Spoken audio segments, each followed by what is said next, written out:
आए एक गवाही है, बेटी सादिया हमारे दरमियान में है, उनसे बात करते हैं कि खुदा ने उनकी जिंदगी में क्या काम किया जिसकी ये गवाही देना चाहते हैं। जी बेटा। उसी में आप सबको सलाम। खुदा ने मेरी ज़िंदगी में बहुत सारे मौज़े किए हैं, बहुत सारी गवाहियाँ हैं मेरी ज़िंदगी में, मगर मैं जितना खुदा का शुक्र अदा करूँ उतना ही कम है। और ख़ास तौर पर मैं शुक्र अदा करना चाहती हूँ अपने पास्टर साहबान का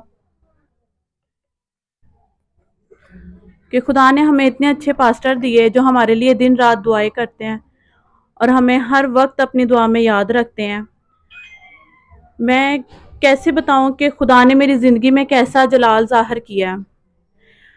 2023 की बात है कि यहाँ पे कैरल का आगाज़ हो रहा था और सबसे पहले उन्होंने कहा था जो ईमान की कैंडल जब जलाने की बारी आई तो चाचू ने कहा कि जो लोग आज ईमान के साथ यहाँ पे आए हैं कि खुदा हमें ये चीज़ मुहैया करेगा वो खड़े हो जाएं। पहले तो मैं घबरा गई, मैंने कहा मैं खड़ी हूँ, मैं नहीं खड़ी हुई। जब अगली बार फिर चाचू ने संडे वाले दिन वो कैरल जलाने लगे तो चाचू ने कहा जो आज ईमान के साथ आए हैं वो खड़े हो जाएं।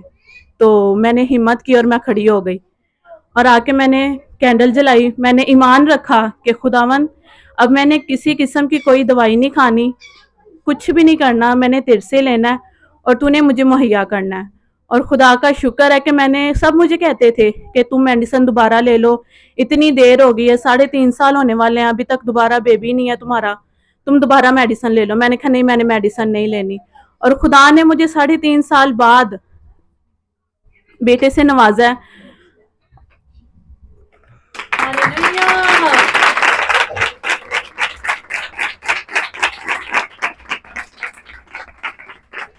जब आप ईमान रखते हैं और खुदा के पास आते हैं तो खुदा आपके दिल की जो जायज मुरादें उनको जरूर पूरा करता है।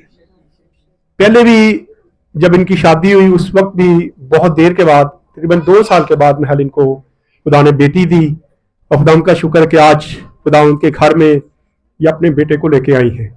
और ये बहुत बड़ी गवाहियां हमारी जिंदगी में कि खुदा कितने कितने बड़े काम हमारी जिंदगी में करता है और हम उसकी शुक्रगुजारी अदा करते हैं। शुक्रिया बेटा।